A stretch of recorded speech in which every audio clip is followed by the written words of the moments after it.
Hello student. तो अभी मैं आपको बताने जा रहा हूँ वर्क एनर्जी थ्योरम। लेकिन वर्क एनर्जी थ्योरम बताने से पहले आपको कुछ क्वेश्चन कराता हूँ, ठीक है। देखिए, इसमें एक ब्लॉक है 2 kg का, ग्राउंड का फ्रिक्शन कोफिशिएंट 0.2 है। इस ब्लॉक पे 100 न्यूटन का फोर्स लगा हुआ है। पूछ रहा find first part work done by friction, work done by force capital F, work done by normal direction, work done by tension and final total work done, not tension, total work done, and this is final category in time interval 0 to 2 second.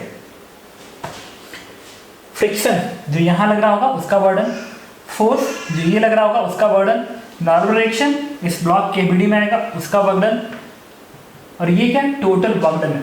इसमें एक और question note कर लीजिए, इसको 6 कर दीजिए और question 5 ध्यान दीजिए, वर्क डन बाई mg का वर्डन, और उसके बाद पता करना है final category in time interval 0 to 2 second. तो देखिए, सबसे पहले इस ब्लॉक की ABD बनाई जाएगी। ABD बनाएंगे तो फोर्स F आगे को दिखाएंगे 100 का, फ्रिक्शन फोर्स कंफर्म पीछे को आएगा। अब क्वेश्चन सॉल्व करने में सबसे पहले मैं क्या करता हूँ, लिमिटिंग वैल्यू ऑफ फ्रिक्शन लिखता हूँ, इट इज म्यू mg, तो 0.2 × 2 4 × g, इट इज 4 मीटर। तो फ्रिक्शन की जो वैल्यू है वो अप्लाइड फोर्स से क्या है, फ्रिक्शन की जो वैल्यू है वो अप्लाइड फोर्स से कम है। तो कंफर्म है कि ब्लॉक क्या करना है, आगे को स्लाइड करना है, ब्लॉक को आगे को स्लाइड करना है। ये काम कर, इसको 10 कर लो, इससे फायदा पता क्या होगा, छोटा छोटा वैल्यू होगी तो कैलकुलेशन ईजी हो जाएगा, ठीक है। तो ये जो 10 है इस फोर्स ज़्यादा है, इसका मतलब ब्लॉक को आगे को स्लाइड करना है। तो इसके ABD में यहाँ पे मैं फ्रिक्शन दिखा दूंगा 4 के बराबर, फ्रिक्शन दिखा दिया 4 के बराबर, नॉर्मल डायरेक्शन ऊपर ऊपर दिखेगा, mg नीचे पर होगा, बना दिया। अब ये ब्लॉक आगे को एक्सेलरेट करेगा, वर्क डन निकालना है 0 से 2 सेकेंड में। वर्क डन आप तभी निकाल सकते हो जब आप डिस्प्लेसमेंट निकालोगे, क्योंकि एक बार डिस्प्लेसमेंट मिलेगा तो फोर्स में डिस्प्लेसमेंट मल्टीप्लाई होगा तो वर्क डन आएगा, सही है। तो इंपॉर्टेंट है डिस्प्लेसमेंट निकालना। तो देखो, तो डिस्प्लेसमेंट करिए, net force equals to mass into acceleration करिए, ये फोर्स 10 है ना, तो 10 - 4 इक्वल्स टू मास ब्लॉक क्या है 2 kg इंटू एक्सेलरेशन। तो यहाँ से A की वैल्यू क्या आ गई, 10 - 4 6/2, it is 3 metre per second square, आ गया एक्सेलरेशन 0 से 2 सेकेंड में। अब अच्छे से जानता हूँ कि वर्डन तुम तब तक नहीं निकाल सकते हो जब तक कि डिस्प्लेसमेंट नहीं मिलेगा। तो एक्सेलरेशन कांस्टेंट है, लगा दो S बराबर ut plus half at square. तो displacement S equals to u, particle initially rest से शुरू हुआ है, रेस्ट से, तो 0 × t plus half a into T square, 2 का स्क्वायर, इससे बोलो क्या आ गई 6 आ गया। अब देखो, एक बार डिस्प्लेसमेंट 6 आ गया तो फ्रिक्शन का वर्डन लिखें, तो फ्रिक्शन का वर्डन क्या होगा, जब फ्रिक्शन पीछे को है, अब ब्लॉक आगे को स्लाइड किया है 6, फ्रिक्शन पीछे ब्लॉक आगे को, तो 4 × 6 -4 × 6, दिस वैल्यू इज -24। अब बात करेंगे अप्लाइड फोर्स का वर्डन, कैपिटल F का, कैपिटल F है ना 10 है। अब ब्लॉक की स्लाइडिंग भी तो आगे को हुई है, डिस्प्लेसमेंट 6 आया, ब्लॉक आगे को स्लाइड किया, तो दोनों का डायरेक्शन सेम है इसलिए पॉजिटिव। लिखेंगे फोर्स इंटू डिस्प्लेसमेंट क्या है 6 के बराबर है, इट इज प्लस 60 जूल, ये -24 जूल, ये प्लस 60 जूल। अब work done by normal direction, work done by normal direction, normal direction, अच्छा नॉर्मल डायरेक्शन इधर है और डिस्प्लेसमेंट इधर है, तो दोनों में एंगल 90 हो गया ना, देखो 90 एंगल, डिस्प्लेसमेंट इधर, नॉर्मल डायरेक्शन इधर, तो एंगल 90 हो गया, तो वर्डन क्या आएगा 0, वर्डन इज 0। अब आ गया mg का वर्डन, mg का, तो देखो mg किधर है, नीचे ऊपर है और डिस्प्लेसमेंट इधर हुआ है, तो इस mg का डायरेक्शन और डिस्प्लेसमेंट के बीच के एंगल भी तो 90 है, mg डिस्प्लेसमेंट 90 एंगल, ये भी क्या है 0। ये हो गया mg का वर्डन, n का वर्डन, f का वर्डन, फ्रिक्शन का वर्डन। अब पता करेंगे टोटल वर्डन। ऐसा जो टोटल वर्डन होगा ये क्या होगा, total वर्डन is what, it is the summation of all work done, it is the summation of all work done, मतलब F का वर्क डन, जो फोर्स रहेगा सबका वर्क डन का सम, प्लस नॉर्मल रिएक्शन का वर्क डन, प्लस mg का work done plus friction का work done, ये सबको जोड़ दो तो आपको टोटल वर्डन मिलेगा। F का वर्डन कितना है? F का 60, N का वर्डन क्या है? 0, mg क्या है? 0। फ्रिक्शन का वर्डन क्या है? -24, तो 60 - 24 ये कितना आएगा? ये आएगा 6 के बराबर, और 5 से 2 गया 3, इट इज -36 जूल। इसका मतलब इस ब्लॉक पे ये सारे फोर्स ने मिलके 2 सेकेंड में +36 जूल वर्क किया। ओके, तो अगर +36 जूल वर्क किया, चलो इसकी फाइनल काइनेटिक एनर्जी निकालते हैं। फाइनल काइनेटिक एनर्जी, अच्छा जो फाइनल काइनेटिक एनर्जी होगी, फाइनल काइनेटिक एनर्जी वो क्या होगा?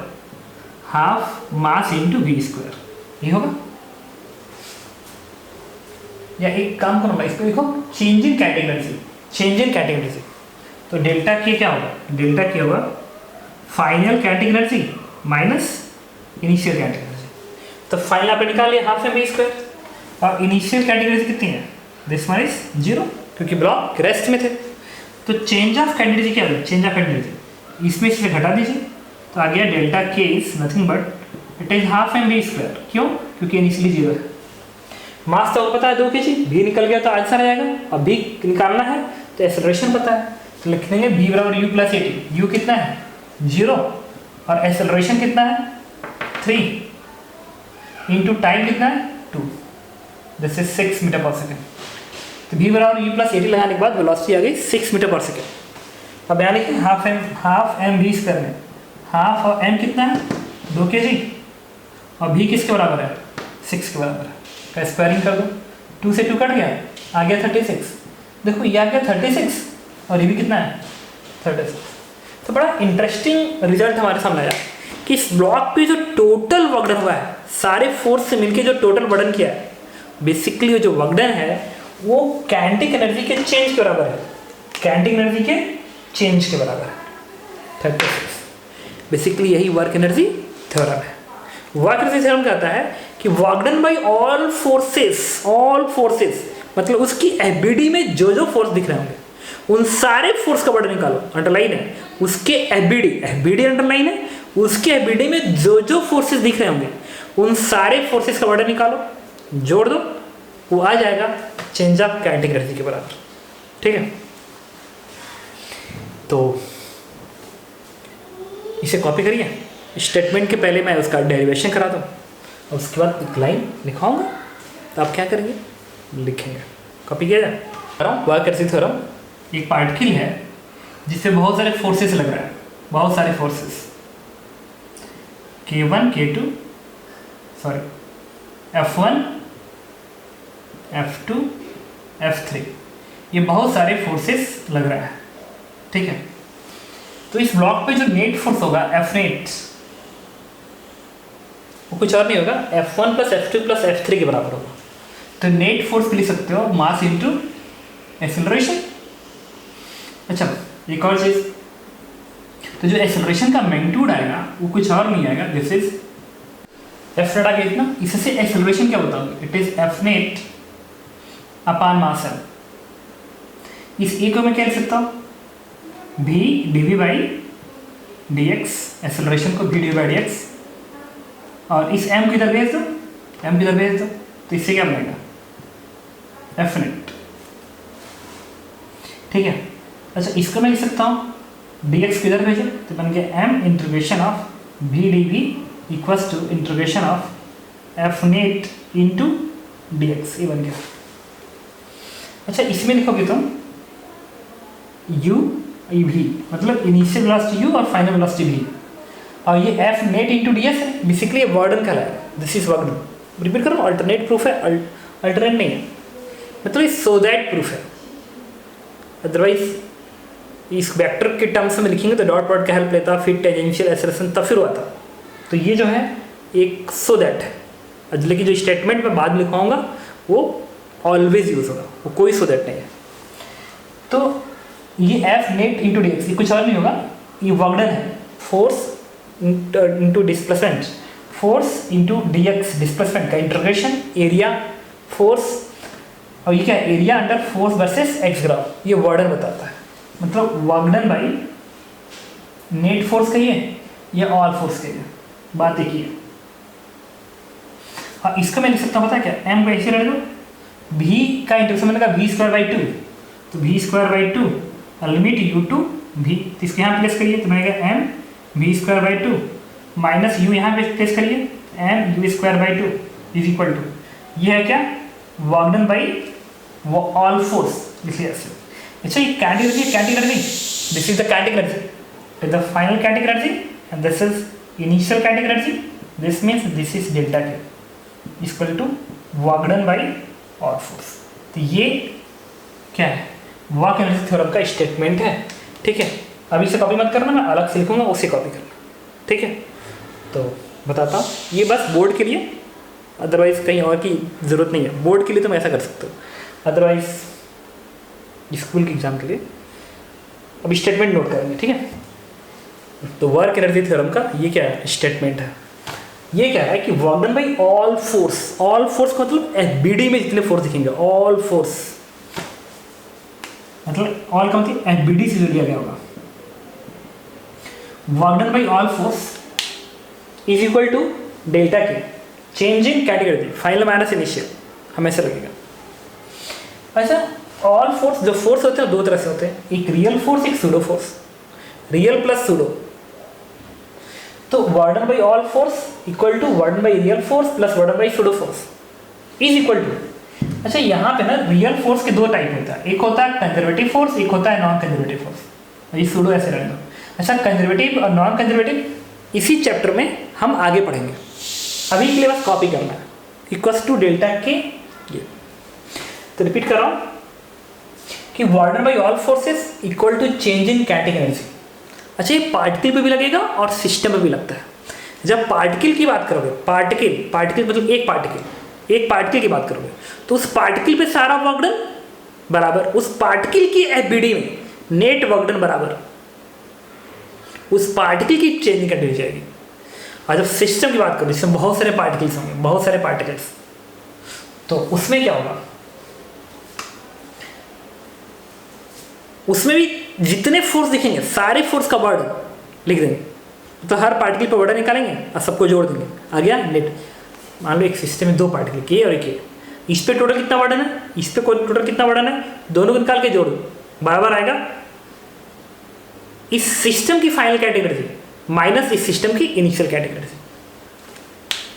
नहीं समझ में आ रहा है क्या, एकदम आ रहा हो, क्यों नहीं आएगा भाई। अगर मैं कह रहा हूँ कि दो पार्टिकल पे लगाना है, दो पार्टिकल पे, तो दो पार्टिकल पे वर्डन की बात करो ना, तो कैटेगरी चेंज भी तो तुम दो ही पे करोगे, ये थोड़ी नहीं वर्ड तो दोनों पे लिखेंगे और कैटेगरी से एक लिखेंगे। अरे पागल है क्या, अरे बिल्कुल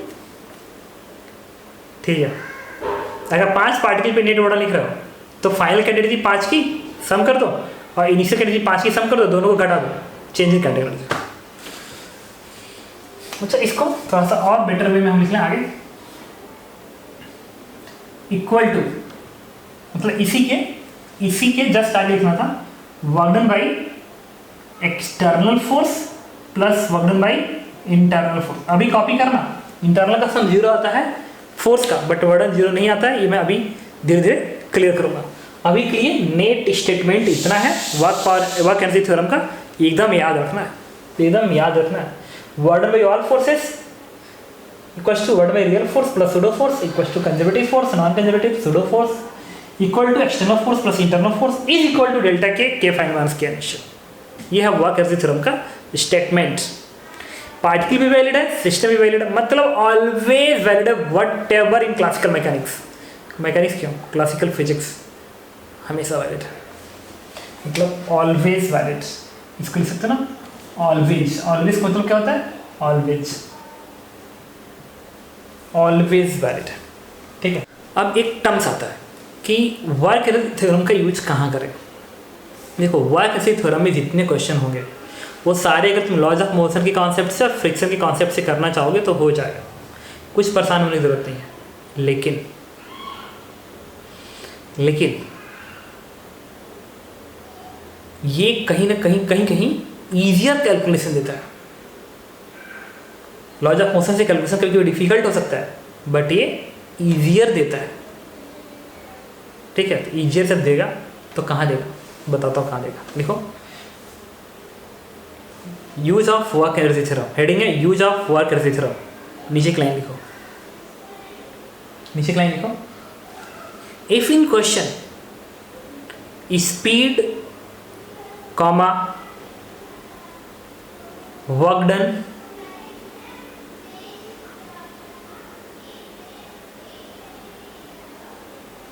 are asked, if in question speed and work done are asked,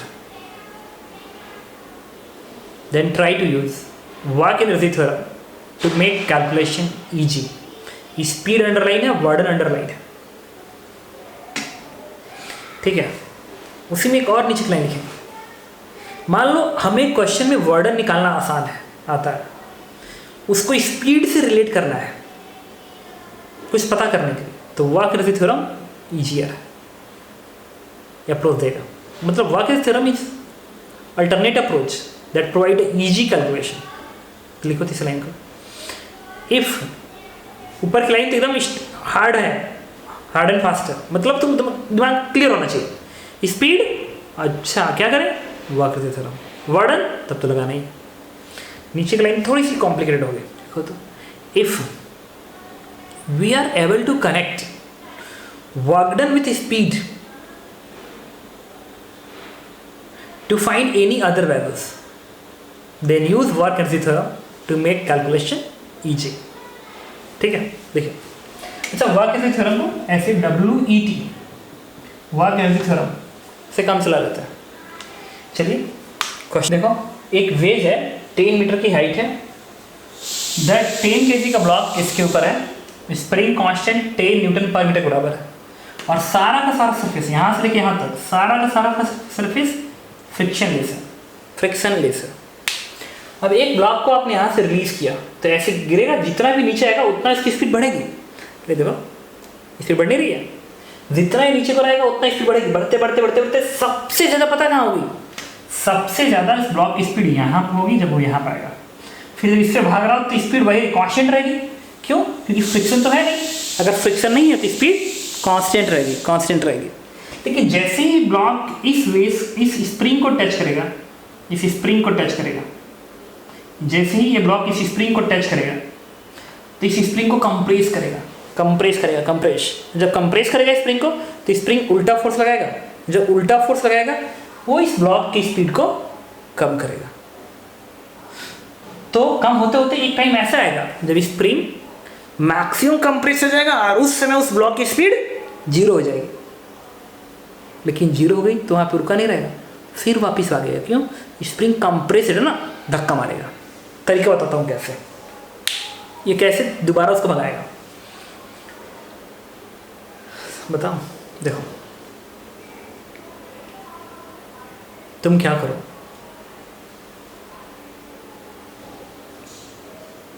घर पर बैठ के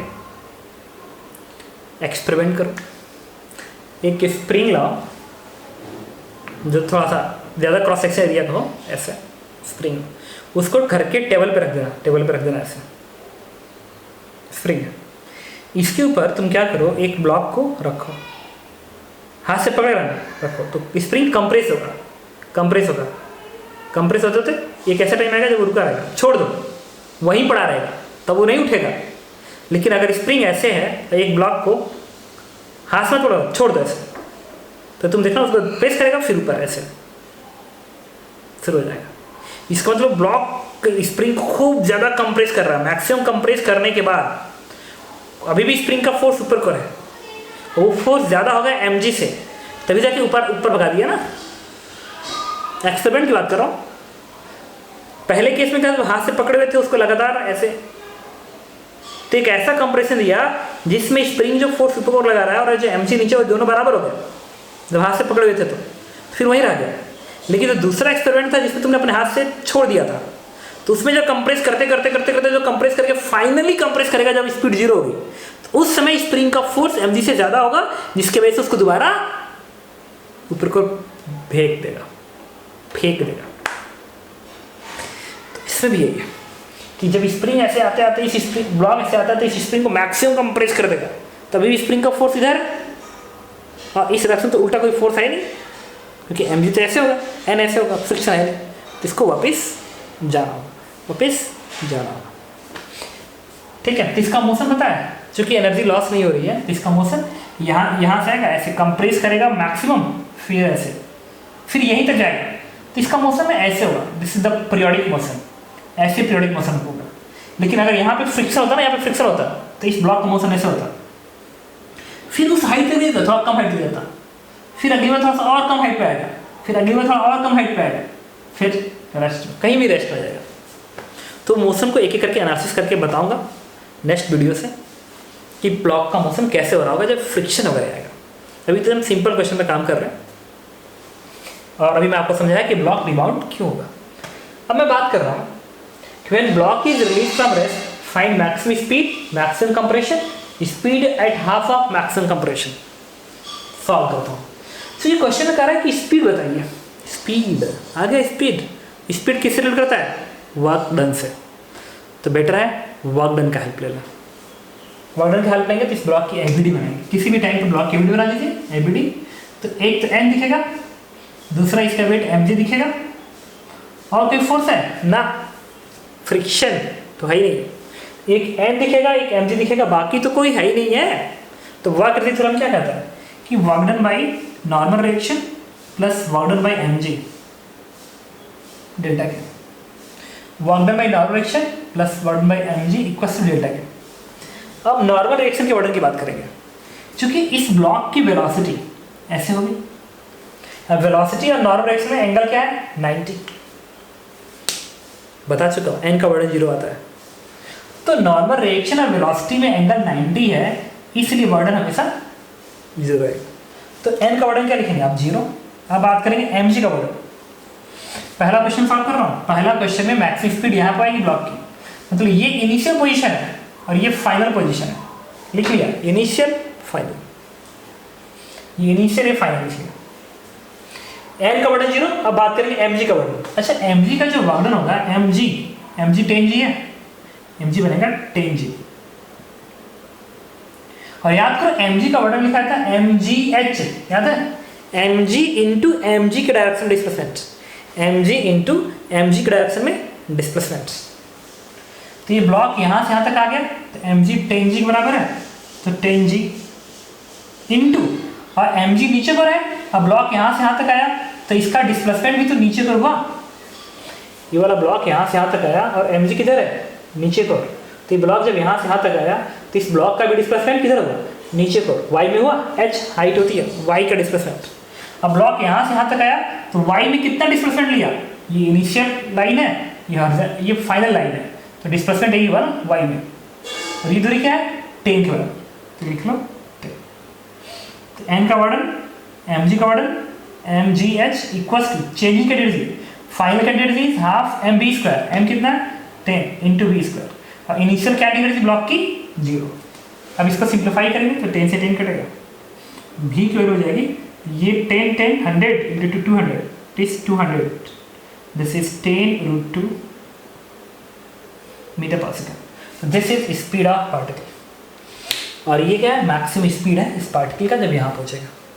अब एक बात आती है, बच्चे पूछते हैं कि वर्क थ्योरम किसी पार्ट में लगा सकते हैं या पूरे पार्ट में लगाएंगे। मैं रिपीट कर रहा हूँ, तुम्हारी मर्जी है, मर्क करे तो वर्क थ्योरम छोटे पार्ट में लगाओ, बीच के किसी इंटरवल में लगा दो, या मन करे तो एक बार इनिशियल से फाइनल एक ही बार लगा दो, नहीं फर्क पड़ता है, it is always valid in all interval. लिख लो, work theorem is always valid in all time interval, all time interval. चलिए, मैंने इसको सॉल्व करके आंसर निकाल लिया। अब बात करेंगे मैक्सिमम कंप्रेशन। तो मैक्सिमम कंप्रेशन कब है, जब ये ब्लॉक इसको कंप्रेस करते करते करते मैक्सिमम कंप्रेस कर देगा यहाँ पे, और वहाँ पे इसकी स्पीड क्या हो जाएगी, 0। मैक्सिमम कंप्रेशन स्पीड 0, फिर भागेगा ना, तो फाइनल 0, इसका मतलब फाइनल स्पीड 0 है। अब बात कर रहा है इनिशियल किसको मानोगे, इसको कि इसको, तो तुम्हारी मर्जी है। मन करे तो इसको इनिशियल मानो, इसको फाइनल मानो, सॉल्व करो, या मन करे तो इसको इनिशियल इसको फाइनल मानो, सॉल्व करो। इसको मान लो इनिशियल, इसको मान लो फाइनल, दोनों दिखा देता हूँ। ये इनिशियल और ये फाइनल, तो फाइनल स्पीड 0। अच्छा इनिशियल स्पीड भी क्या होगी 0, ब्लॉक रेस्ट में था। तो work done by N m ji delta K, N का वर्डन क्या है, लेकिन इसमें जो वीडियो है ना इस ब्लॉक की, तो एन का भी वर्डन आएगा क्योंकि यहाँ से आते समय एन भी है, प्लस एम जी का भी वर्डन लिखेंगे, प्लस जब इस ब्लॉक स्प्रिंग को कंप्रेस्ड कर रहा होगा, स्प्रिंग को कंप्रेस्ड कर रहा होगा, तो स्प्रिंग का भी तो वर्डन आएगा इक्वल्स टू डेल्टा के। मतलब इस इनिशियल से इस फाइनल बीच में जो जो फोर्सेस लग रहे हैं, कुछ इंटरवल तक कुछ लगेंगे, कुछ बाद में लगेंगे, सबका वर्क डन का सब बराबर डेल्टा के। तो ब्लॉक को यहाँ से आते समय एन एबीडी में, तो एन का वर्डन, एम जी एबीडी में एम जी का वर्डन, और जब इसको कंप्रेस कर रहा हो तो स्प्रिंग का वर्डन बराबर डेल्टा के। चलो लिखते हैं एन का वर्डन तो हमेशा 0 आएगा, क्यों, क्योंकि एन वेलोसिटी के हमेशा परपेंडिकुलर होगा, चाहे यहाँ पे रहे कर्व पाथ पे। अच्छा this is the curve path तो सब पे अप्लीकेबल है। एन का वर्डन 0, एम जी का वर्डन क्या है, जब ब्लॉक यहाँ पे कंप्रेस करेगा तो ये इनिशियल है फाइनल, तो डिस्प्लेसमेंट ही हुआ ना वाई में, मतलब ये और ये बराबरी तो है, इसका मतलब एम जी का वर्डन यही रहेगा एम जी एच। हाइट का चेंज होता बस एम जी एच प्लस वर्डन, क्योंकि एम जी नीचे डिस्प्लेसमेंट भी नीचे हुआ है। अब बात करेंगे स्प्रिंग का वर्डन, याद करो स्प्रिंग का वर्डन लिखा था माइनस हाफ के एक्स स्क्वायर, स्प्रिंग का work done is what minus half के एक्स स्क्वायर, तो minus half K 10 into x square, x is maximum compression. N का वर्डन, एम जी का वर्डन, स्प्रिंग का वर्डन माइनस हाफ के x square equal to change candidate. Block finally speed 0 था तो candidate 0, block की initial speed 0 तो candidate 0, final minus initial. Now simplify it, यहाँ से देखो ये 10 से 10 कैंसिल आउट हो जाएगा, उधर भेजेगा तुम, और ये 200 बनेगा, 200 is equals to x square बनेगा। Now x is what 10√2 metre. Good, अरे ये मत कहना कि सर ये बराबर आता है, ये इसी में हुआ है, 10 की वजह से हुआ है। स्प्रिंग कांस्टेंट कुछ और ले लो, 5 ले लो, 5 रख दो, देखो एक्स बदल जाए, ठीक है। तो मैक्सिमम कंप्रेशन इज 10√2 मीटर, तो ये स्प्रिंग को मैक्सिमम 10√2 मीटर तक ब्लॉक कंप्रेस करेगा और फिर वापस लौटेगा। Second question, third question, speed at half of maximum compression. अच्छा इसके पहले वो बता दो ना जो कह रहा था कि इसके बीच में, मान लो ये इनिशियल, ठीक है, और ये फाइनल है, इस अप्रोच में लिखने जा रहा हूँ, देखना एकदम सेम आएगा।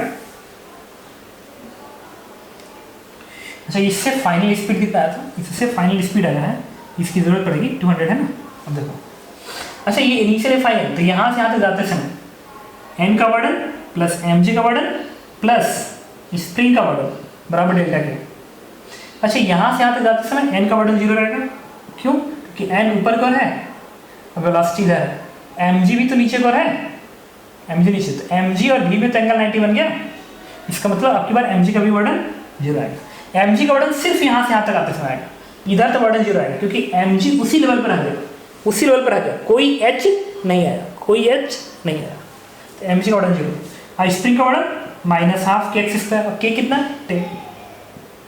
स्प्रिंग तो इसी प्रोसेस में वर्क किया है, लिख दिया बराबर डेल्टा के, it is half, final candidate ये 0 क्योंकि फाइनल स्पीड 0 हुई है, माइनस हाफ, और एन कितना 10 kg इनटू, अच्छा इस स्टैंड की वेलोसिटी, ये फाइनल है ये इनिशियल है, तो इस स्टैंड की वेलोसिटी ये तो था √200, मैं क्या लिखेंगे √200 का स्क्वायर, तो final candidate minus half m b square, simplify कर दो, माइनस से माइनस कटेगा, हाफ से हाफ कटेगा, 10 से 10 कटेगा, एक्स की वैल्यू सिंप्लीफाई करके आएगी √200 एंड दिस इज 10√2, मिल गया, सेम आंसर। तो वर्क डन थ्योरम तुम चाहो तो किसी इंटरवल लगा सकते हो, या तुम चाहो तो पूरे इंटरवल लगा सकते हो, ये आपकी मर्जी है।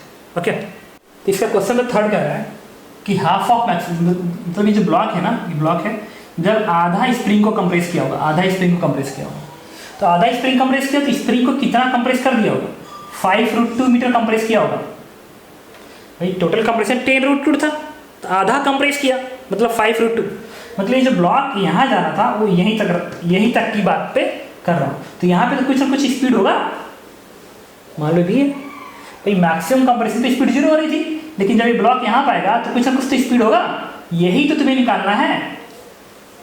फिर वक्र देता क्या लिखेंगे, वर्डन बाई एन, ये इनिशियल मान लो, इसको फाइनल मान लो, इसको इनिशियल इसको फाइनल, एफ लिख लेना यहाँ पे, ये फाइनल ये इनिशियल, एन का वर्डन, एम जी का वर्डन, स्प्रिंग का वर्डन, डेल्टा का, एन का वर्डन क्या आएगा 0, और ये फाइनल ये इनिशियल ये फाइनल, तो एम जी का work done m g h, m g h, spring का वर्डन माइनस हाफ के एक्स स्क्वायर, के क्या है 10, और एक्स कितना कंप्रेस हुआ है 5√2 क्या होगा स्क्वायर बन गया,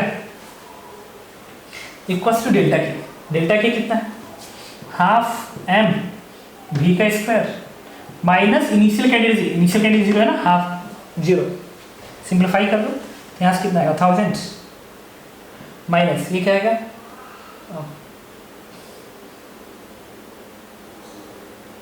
50, ये आएगा 250, इक्वल्स टू बनेगा 5v स्क्वायर, यहाँ से 5 से कट कर दो, ये आएगा 50, 5 से कट करो बनेगा 200, यहाँ से v की वैल्यू क्या आएगी √150, इतना मीटर पर सेकेंड। तो this is the speed of block when block is at mid position of maximum compression. तो आपने इसको सॉल्व कर लिया, ठीक है। अच्छा स्प्रिंग कॉपी करो पहले, देखिए क्वेश्चन नंबर 2 में कह रहा है कि एक वेज है 10 मीटर की हाइट है, ये जो कर्व सरफेस है फ्रिक्शन लेस है, इस एंड से इस ब्लॉक की दूरी 20 मीटर है, बट ये सरफेस रफ है जिसका फ्रिक्शन कोफिशिएंट 0.4 के बराबर है।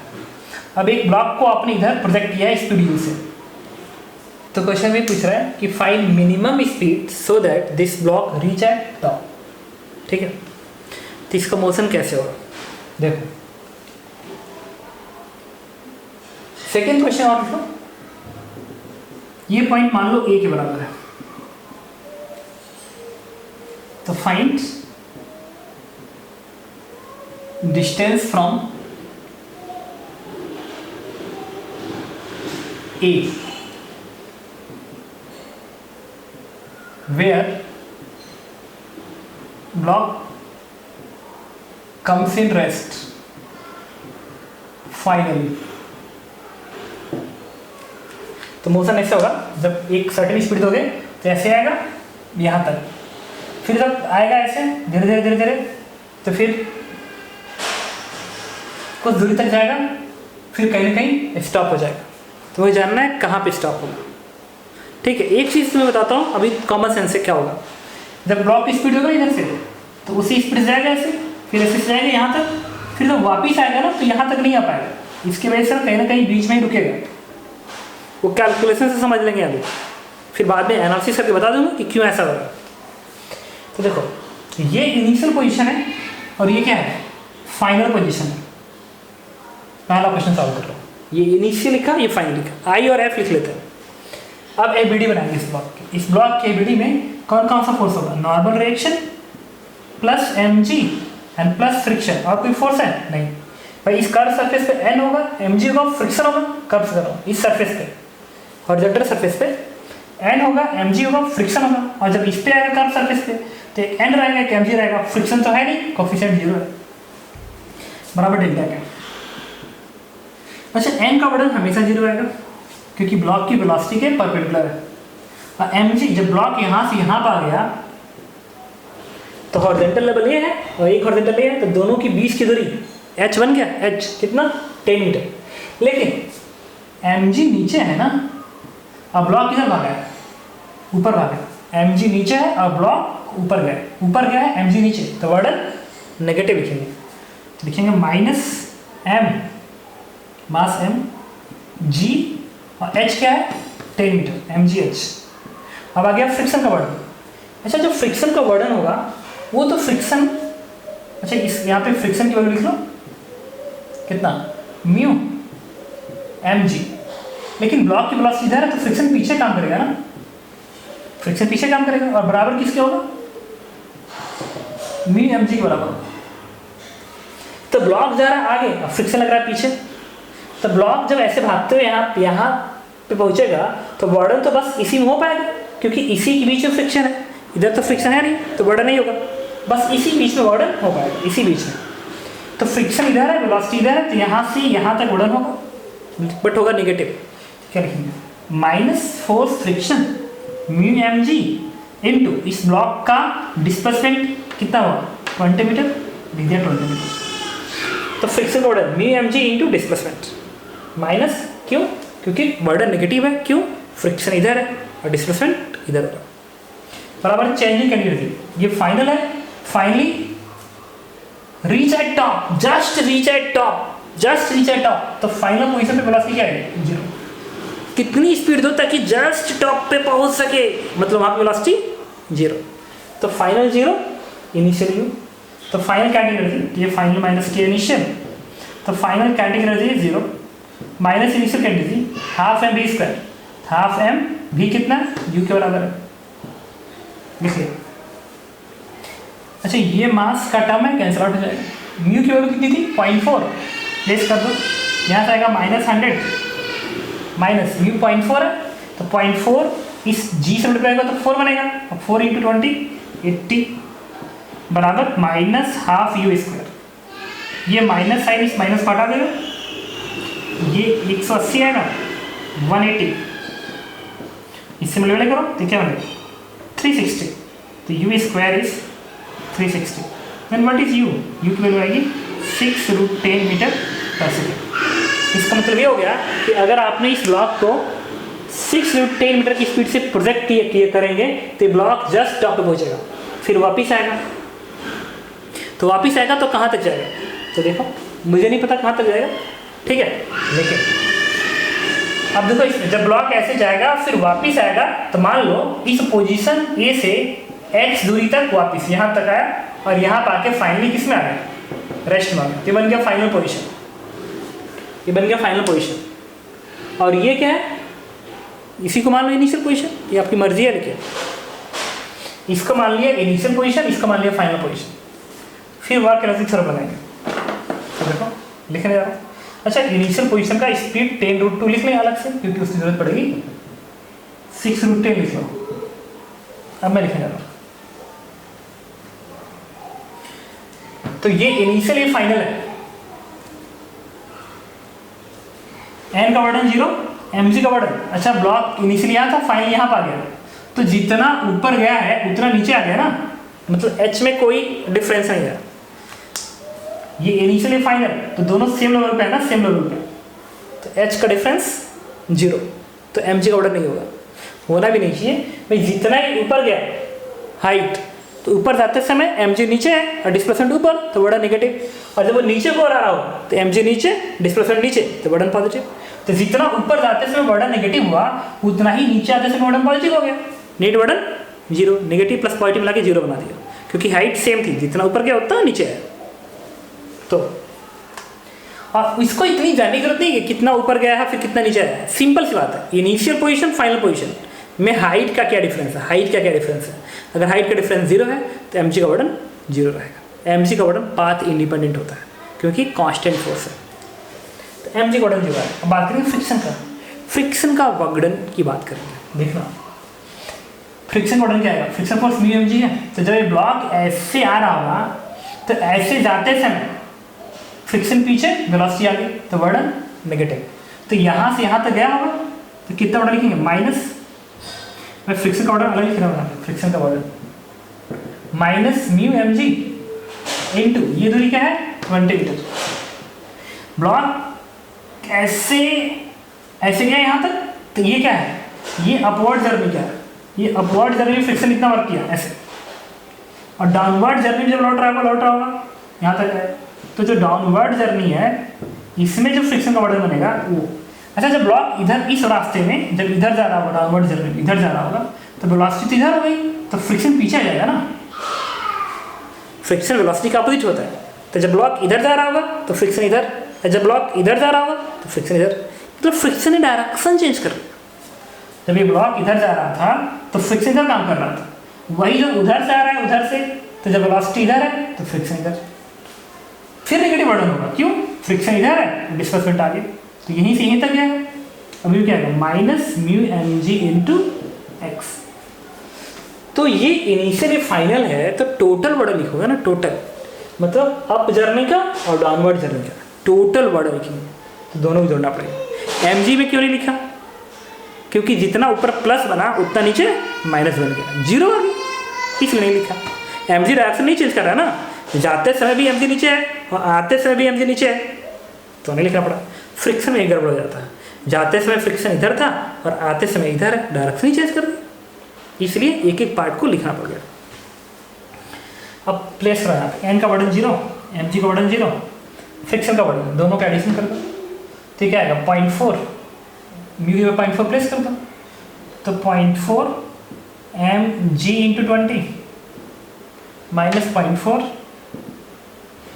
mg इंटू x बराबर K final minus K initial, block rest में आया है, ये इनिशियल पोजीशन आई एफ, तो इनिशियल कैटेगरी क्या है, half m into b square, और इनिशियल ये वाला यू किससे बराबर थी 6√10, ऊपर के तो क्वेश्चन आया है, सिंपलीफाई कर दो, देखो एम से एम कटेगा, वैल्यू कितनी आएगी, ये बनेगा जी के साथ -80, ये कितना आएगा 0.4 इंटू जी के साथ 4 बनेगा, 4x बराबर यहाँ से कितना आएगा 3600 बाई 1/2 1800 आएगा, तो आप माइनस हटा दीजिए यहाँ से, प्लस प्लस और 80 इधर भेज दीजिए, 80 इधर भेज दीजिए, ये कितना आएगा 0 और 10 से 8 गया 2, ये बनेगा 7/1, तो x बोलो क्या आएगी 4 से डिवाइड कर दीजिए,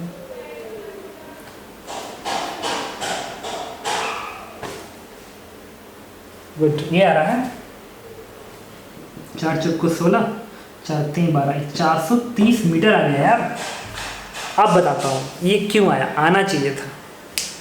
अरे यहाँ पे रेस्ट में थोड़ी ना, यहाँ पे तुम कुछ वेलोसिटी दी है, कुछ वेलोसिटी दी है, तो ब्लॉक ऊपर गया, फिर जैसे आया तभी वेलोसिटी है ना, इसलिए आगे को निकल गया, आगे क्यों 0 होगा, इसलिए कहता हूँ पहले कैलकुलेशन कर ले दो, उसके बाद एनालिसिस कर लेंगे, क्योंकि एनालिसिस जो होता है वो पूरी पूरी कैलकुलेशंस को एक्सप्लेन कर रहा होता है कि ऐसा होना चाहिए। तो यहाँ की कुछ वेलोसिटी थी, अच्छा हाँ ये तुम जरूर कह सकते थे कि अगर 20 मीटर के बीच के किसी पार्ट में हो गया ना, यहाँ पे, यहाँ पे यही ब्लॉक जब इधर से भागते हुए यहाँ पाएगा, इधर भागते हुए यहाँ पाएगा, यहाँ पाएगा, तो जो यहाँ की वेलोसिटी आएगी v1 वो इस u इस 6√10 से कम होगी, ये तुम कह सकते हो कि जब ब्लॉक ऐसे जा रहा होगा और फिर वापस जब आ रहा होगा यहाँ पे, तो ये वेलोसिटी इससे कम होगी, क्योंकि फ्रिक्शन का वर्डन जो नेगेटिव आया है वो कैटेगरी को कम कर दिया है।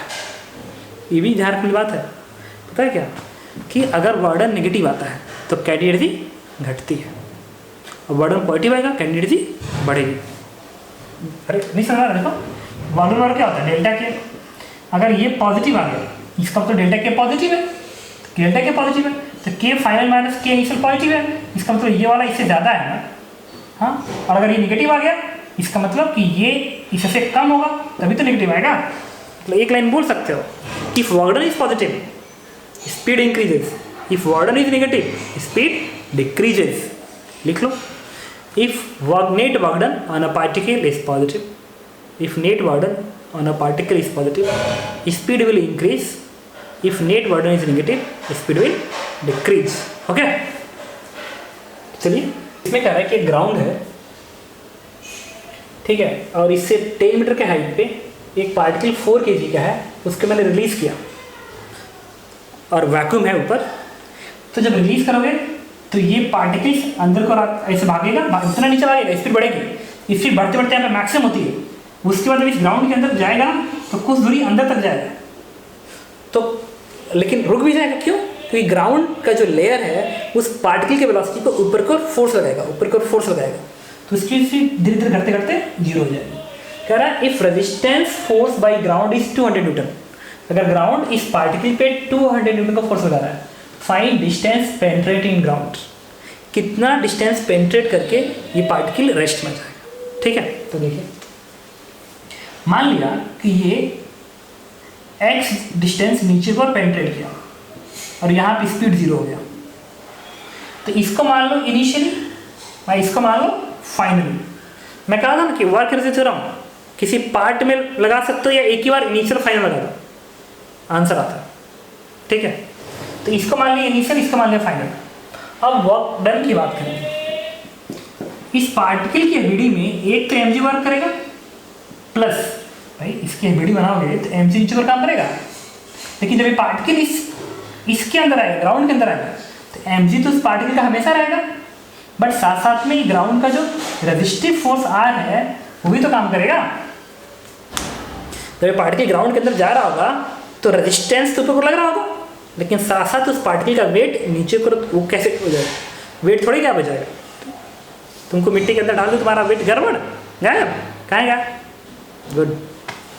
देखो तो यहाँ से यहाँ तक आते समय mg का वर्डन प्लस रेजिस्टेंस फोर्स का वर्डन, रेजिस्टेंस का फोर्स का वर्डन, और कोई फोर्स है नहीं, बराबर डेल्टा के।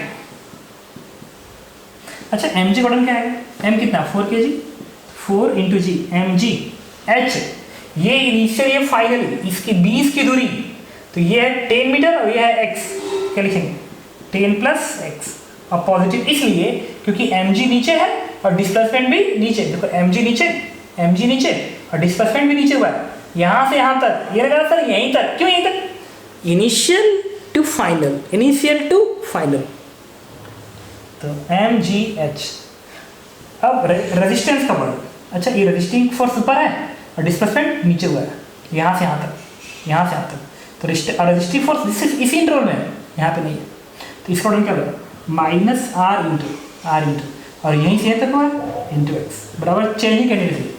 ब्लॉक की स्पीड यहाँ पे 0 है और इस पार्टिकल को यहाँ से रिलीज किया गया था, तो इनिशियली स्पीड भी 0, तो candidate half m b square, finally initially half m u square, इसकी दोनों स्पीड 0, तो चेंज 0। बस सिंप्लीफाई कर दो इसको। रेजिस्टिव फोर्स आर कितना है? 200, यहाँ पर दो 200, इसके बिंदु इधर बनेगा 200x is equal to, are इधर पे 200 लिखूंगा, 200x इक्वल टू ये वाली value 40 into 10, 400, 40 into x 40x, तो इससे कितना आ जाएगा? एक काम करो, ये 0 से 0 कैंसिल हो जाएगा, अब 4 इधर भेजो तो बनेगा 16x equals to 40, then x is what? 40/16 metre, and this is answers. बात समझ में आई? ये क्वेश्चन 46 कर रहा हूँ। स्प्रिंग है, इससे एक रस्सी बंधी हुई है पुली से होते हुए, इस पुली पे फिर एक ब्लॉक का मास m है। कह रहा है इस ब्लॉक को अगर मैं रेस्ट से रिलीज कर रहा हूँ तो इस स्प्रिंग का मैक्सिमम इलोंगेशन कितना होगा? कंप्रेशन करो, मैक्सिमम इलोंगेशन,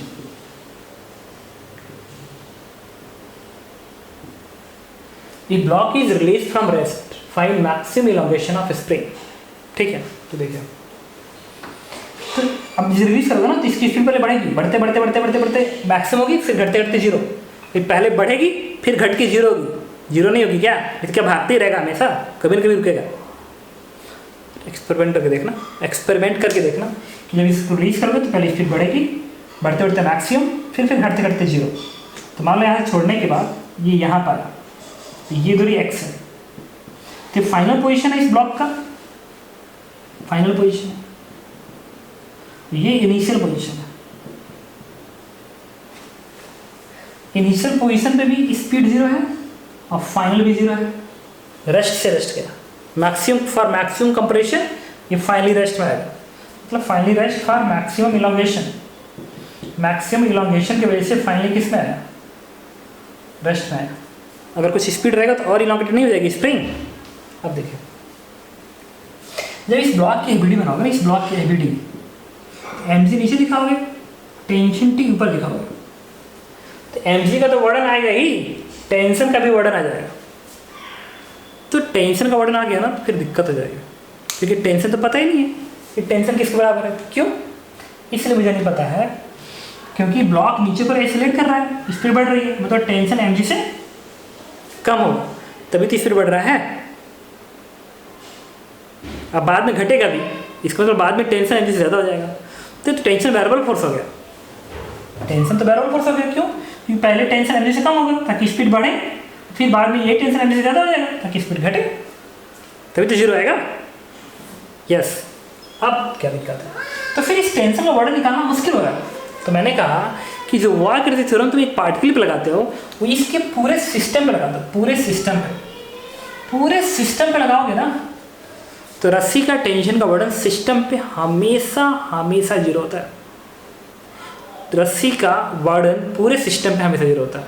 ये तो मैं कांस्टेंट रिलेशन के टाइम पे एक बार यूज नहीं किया था, टी इंटू डिस्प्लेसमेंट से मैं टी इंटू एक्सेलरेशन वाला कांस्टेंट रिलेशन के लिए कहा था ना, टेंशन का वर्डन जीरो होता है सिस्टम पे। वही मैं यूज़ करूँगा, अब बाद में प्रूफ भी करूँगा कि कैसे हो रहा है, ठीक है। या अगर वहाँ पे प्रूफ किया होगा तो देख लेना, नहीं किया होगा तो मैं बाद में बता दूँगा जूम मीटिंग में, ठीक है। तो देखो पूरे सिस्टम पे लिखेंगे, तो पूरे सिस्टम पे एक तो इसका mg है, पूरे सिस्टम पे ध्यान देंगे work done by mg, work done by tension plus, तो work done by mg, work done by tension, अब बच गया स्प्रिंग, तो work done by spring force equals to change in category, work done by mg, work done by tension plus work done by spring force delta के।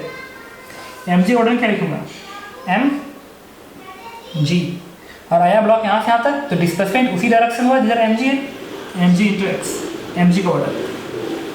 Tension वर्डन system पे क्या आएगा, zero, बच गया स्प्रिंग, इस स्प्रिंग का वर्डन लिखना पड़ेगा, ये बनेगा स्प्रिंग का वर्डन माइनस हाफ के एक्स स्क्वायर, हाफ के, लेकिन एक्स लिखना बाकी है, एक्स में प्रॉब्लम है इसलिए क्योंकि ये अगर एक्स दूरी मूव किया तो इसका तो डिस्प्लेसमेंट जीरो होता है, इसका एक्स हुआ, तो इसका जो डिस्प्लेसमेंट होगा नीचे की ओर वो जीरो प्लस एक्स का हाफ होगा ना, this one is x by two, तो इसका डिस्प्लेसमेंट जीरो और इस ब्लॉक का डिस्प्लेसमेंट एक्स, तो इसका डिस्प्लेसमेंट जीरो प्लस एक्स का हाफ एक्स बाई टू। अच्छा ये तो पुली फिक्स्ड है, तो जितना ये पुली नीचे भागेगा ये स्प्रिंग के वाला पॉइंट उतना आगे जाएगा, तो जितना ये सेंटर नीचे जाएगा उतना ही अगर ये आगे गया तो इस स्प्रिंग का भी तो इलॉन्गेशन उतना ही होगा जितना इस पुली का नीचे को, तो पुली नीचे को अगर x बाई टू जा रहा है तो ए एंड भी इधर x बाई टू जाएगा, तो क्या लिखेंगे x बाई टू का होल स्क्वायर, ये लिखेंगे हाफ के x square, x is elongation in spring, तो ये स्प्रिंग का इलॉन्गेशन, तो चूंकि इसका सेंटर x बाई टू नीचे गया तो ये भी x बाई टू इधर जाएगा, तो इलॉन्गेशन x बाई टू बराबर डेल्टा की final category minus infinity system की, तो सिस्टम में तो मास बस इसी के पास है, स्प्रिंग के पास तो मास नहीं है, तो उसके पास कैटेगरी नहीं होगी। डिफॉल्ट केस में आइडियल स्प्रिंग इज मासलेस, तो इस ब्लॉक का मास m है, तो क्या लिखो category, half m into v square, और वो भी तो जीरो क्योंकि फाइनल स्पीड जीरो और इनिशियल भी category zero, speed zero. Simplify कर, यहाँ से आएगा mgx इज इक्वल टू, इसको इधर भेज दो तो बनेगा kx square by 2:4 into 2 8, x x cut गया, यहाँ से x की वैल्यू आएगी 8 इधर भेज दो 8 mg by, and this is answers 8 mg by के, तो maximum elongation in spring is 8 mg by के। गॉट इट, तो इसको ध्यान दीजिए। आज नेक्स्ट वीडियो पढ़ते हैं।